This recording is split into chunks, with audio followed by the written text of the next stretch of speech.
this Miami card is stacking up to be badass. Michael Venom Page versus Kevin Holland. Savage little baby and Fenty, baddest little bitty of the century. Internet, blow up, superstar, I don't touch. Showing off, causing a frenzy. She leaving it print in memory. Energy, focus, superstar, blow up. We got a nice little Christmas present of MMA news at the end of the year, didn't we? Yeah. Michael Venom Page, he's coming to the UFC. Yeah. After, I think, 12 years of an MMA career. You asked me the question, did he make the right decision? Like, because ultimately the reason he's moving at all is because Bellator is gone. So he's got two choices. Like, well, more than two, but the PFL or UFC or more bare knuckle boxing, I guess. But I forgot he lost to Perry. Yeah, London, so that doesn't look good. But I thought that was a close fight. Very close. A lot of people actually thought that Venom Page won. Yeah, and it shouldn't have gone to the final round where he lost to Mike Perry. But Mike Perry's unbeaten. Also, Perry's on some sort of renaissance as a bare knuckle. It's like how beast, tough are you? And Mike Perry's pretty goddamn tough is the answer to that question. Absolutely. And to be fair to Michael in that scenario as well, it's like you've basically just lost some of your best abilities by only bare knuckle 100%. Boxing. Yeah, we had someone in our writers chat yesterday saying like, MVP breaks under pressure fighters. And it's like, I get you saying that.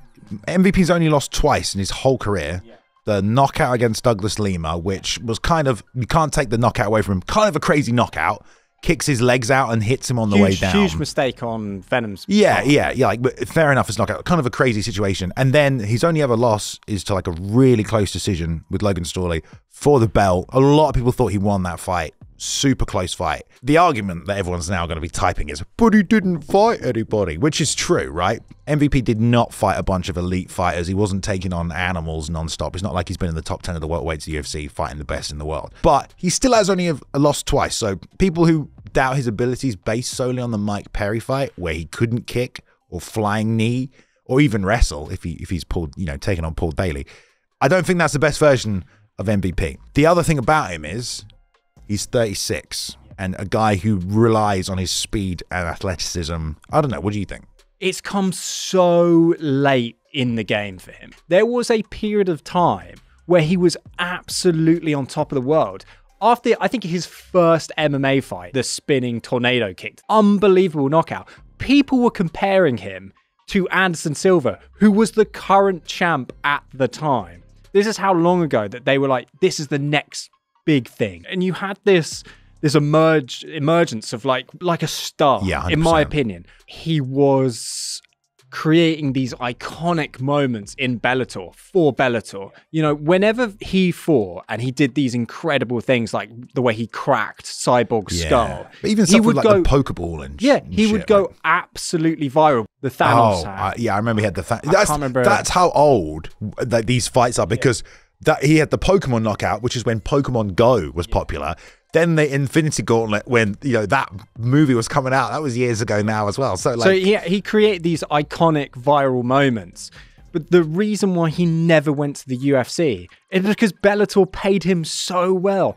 If you're in that point of your career where the UFC is giving you a fairly entry-level amount of money to come and test your hand, but you also have Bellator who's giving you like 150, 200 to compete for Bellator, because that's where they valued him. They really valued Venom Page. So consistently, he kept making the same choice to stay in Bellator. Now, if he was the fucking champion as well, if he was fighting Douglas Lima years prior to when he finally fought him. Yeah, when he finally beat him. Yeah, when he finally beat him. But they just were trying to harness those knockouts. They just kept building him as a star. They built him as a star. It's almost like what happened with if Sean O'Malley hadn't taken the step to fight Petr Yan. It's a good example. If he hadn't finally jumped up to do that, then I reckon Sean O'Malley would have been a consistent sort of like Venom Page. And that's what Venom Page did. He just fought guys that just shouldn't have been in there in the first place. So he's consistently fighting the guys that he shouldn't be fighting. He's consistently taking the Bellator money over the UFC.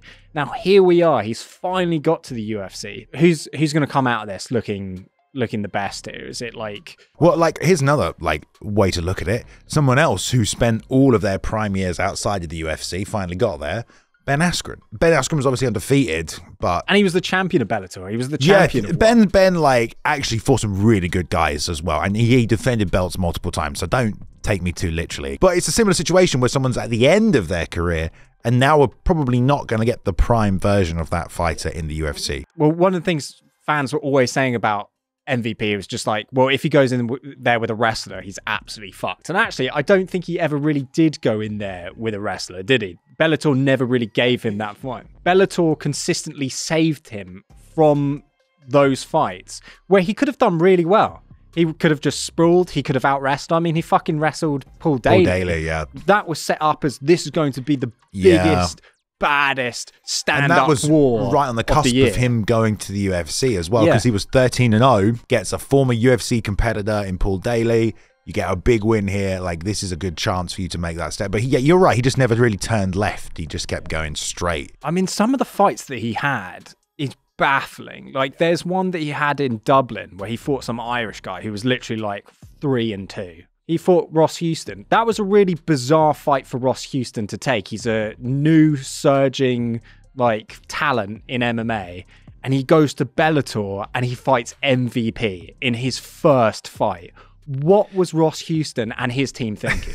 What were that they could beat him? I mean, like...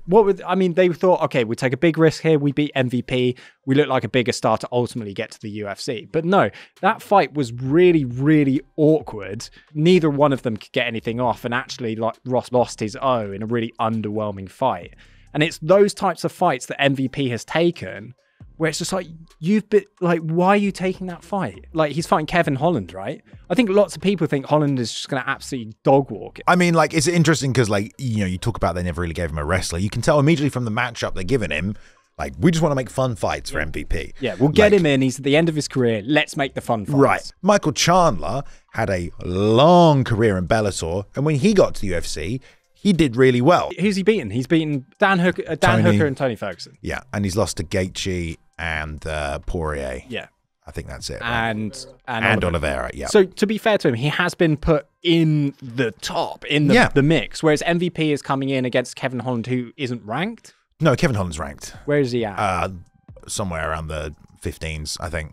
But 11, maybe. It's not like they're putting him... Well, Dan Hooker was, what, number 7, maybe? Something like that? Yeah, but I still think that's a fucking devastating place for a man to start. If MVP tornado kicks Kevin Holland in the first round, does he get a title shot the same way that Michael Chandler got a title shot? But that's the thing, like, the reason he's going in against Kevin Holland, because A, it's a really fun fight, but B, Kevin Holland loves those stand-up wars. Like, he even made that pact with Thompson, with Stephen Wonderboy Thompson, one of the best strikers in UFC history, and you make a pact with that man to say, we're going to stand. Yeah. Shows you... He did try and take him down, though. I mean, ultimately, when he got in trouble, when he was like, oh, fuck, this is mental. Yeah, what am I thinking? Crazy. What am I thinking? See, that's a great fight as well. Whereas Stephen Thompson versus MVP. Yeah, exactly. Incredible fight.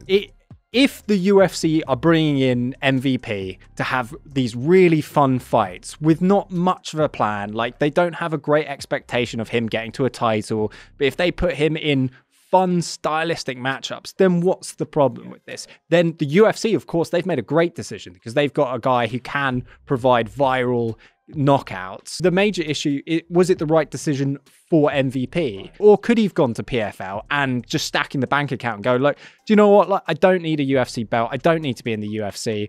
I could just continue winning lots of money. There is a possibility that he's probably just like, you know what? I've had a fantastic career, great record. Like, if you've won the British kickboxing title 25 times, I don't think you really care about being British champion anymore. But the point is, he's had so many great achievements.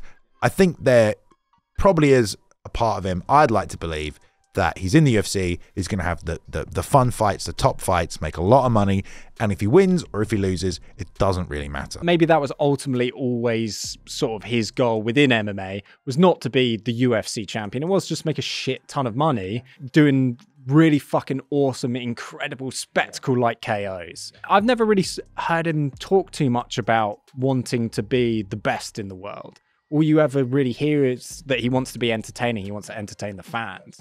for the fans, like I think him versus Kevin Holland, him versus Thompson, him versus other strikers is exactly what you want to see. There is no goddamn point putting MVP in there to be wrestle fucked. No, like a Sean Brady or something. It's just pointless. It is pointless. I agree. You're not bringing MVP in to be a contender. No. You're putting him in there to have a bit of fun. You're not looking at MVP like, oh yeah, look at his record. He's one of the best of all time. He's going to murder everybody. You kind of already have your doubts. So if he goes in there and loses, it's not like you expected that to happen, but you understand why. And you still respect how good he is. So, but it's not like you expect him to run through everybody. Well, here's a question for you as well. Do you think this is more in the lines of a celebrity signing than it is a contender's signing? Okay. Are you bringing him in nothing more for the eyes than you would be actually bringing him to be competitive within that division? You're not going to say like, oh, I'm going to the UFC, but I'm not really bothered about a UFC title. You're right. I just want to have the best fights. You're always going to be like, oh, so what's the plan here? It's like, well, the belt. I'm going to win the belt. I'm going to go in and do it. Because I think when you are in it and you're there, obviously you're going to be thinking that way. But like from the entirety of his career, it would just suggest that wasn't the plan. Because yeah, you're right. I mean, it felt like he could have got another title shot. Like he didn't have a title shot until his 20th fight. That's the thing. The moment if I was him and I lost to Douglas Lima in the way that I lost to, I would be petitioning not just for the rematch as soon as I could get it, but like, no, give me the next toughest guy. If you wanted to be the world champion, then you would have that kind of an attitude. You don't go back to 3-2 guys. You don't go back to Ross Houston. You go, who are the toughest guys in this division? Let me prove that the Douglas Lima knockout was a fluke. And then you show those fucking guys up, and then you do get back to Lima like that as well. But I'm pretty sure Lima ended up battling with like Rory McDonald. But I just don't know why Bellator didn't immediately get him into the title picture as well. He's a guy that's delivering incredible knockouts. He's a guy that's delivering, these spectacular moments. Why not try and get him to that belt unless they didn't think he was going to win? He rematches Douglas Lima 2 years after he lost to him, basically. Who are the fights in between? So Richard Keeley, again. Richard Keeley. Who the fuck is Richard Keeley? Giovanni Melillo, again, not really anybody. Why did he need 5 tune-up fights? Who would you like MVP to fight other than Wonderboy or Kevin Holland? Like, what does next year look like for MVP? He beats Kevin Holland, let's say. What actually happens next? Yeah, I mean, it depends where Thompson is at the stage of his career as well, where I think he does just need those sort of super fights, and I think that makes a lot of sense for him. Well, I mean, Ian Gary, great fight right there. I mean, they'll definitely go backwards and forwards. There's probably going to be some like actually that would be pretty damn good, rivalry. Yeah, with 170, there's always been a lot of wrestlers. There's always a good wrestler. There's never been a champion at 170 who couldn't wrestle. Apart from Robbie Lawler, good defensive wrestling, but he was a striker. Here's the other problem: no one really maintains that kind of a style in the UFC. Nobody does. Lots of people had crazy style, like Mark DeCasey. Remember how crazy Mark DeCasey, now he's just wrestling. DeCasey was like a crazy dynamic striker, and then he quickly found out that doesn't work really at the highest level. And then same kind of a situation with Michelle Pereira. I mean, I feel like Kevin Holland does that. Yeah, Kevin Holland does that. He does not care about that. He just wants to make money. Yeah, he's just fight. In there just like, hey, I'll fight as much as I can, make as much money as I can. And maybe MVP's in that scenario as well, where it's just like, you know what? I am 36 years old. I only have probably 2-3 years at max left in my career here, especially at this level. But then there is the flip side. He could come in and he could get the shit kicked out of him. And you're in almost like in a Ben Askren situation where the UFC brought Ben Askren in. They brought MVP in just for a quick buck to go like, look, we brought him in. He wasn't up to standard. Off he goes. Then you could also have that deniability that Dana has, where he's like, he was never good. You know? Exactly. I don't think he'll say that. I don't think he's ever had that relationship with Dana and the UFC, because the truth is, it's like, we all know Bellator held him in such high regard that you just don't turn that money down. And I think it would be really, really hard to turn down the type of money Bellator were throwing at. Yeah. Especially when you look at his life now. And especially when he gets the headline shows. Yeah, and what he's built his life to, you look at his life and what he's done for himself, for his family. He's created an incredible life entirely based from the work that he's done in Bellator. Show me another Bellator fighter that has made as much money, created as much noise, and done, honestly, as little as possible to do it in terms of competition. Yeah, nobody. I don't think there's anybody. Well, now it's happening. It kind of feels like it would have been sad to never see him go to the UFC, I think, you know, because when you look at the history of combat sports, especially the history of combat sports in Great Britain, he's one of the most decorated kickboxers from England of all time, born in London, like representing, like it would be a shame to not see that guy at least put the gloves on. I think that's the great thing about Mike in this scenario is actually there's not a great deal of pressure going into this. I feel like when guys do come to the UFC from promotions outside and have been champions and have done well, there is so much pressure because for years and years, people have gone, this is the best guy. And they've always sort of like overlooked the current UFC champion. You're like, well, he might be champion in the UFC, but Jake Shields over here, he's beaten Dan Henderson. Or, you know, Nick Diaz over here has beaten whoever he's beaten in Strikeforce and Elite XC. Marius Zaromskis. Yeah, exactly. What the fuck? Hey, man, he was champ. Zaromsky, he was dream yeah. champ.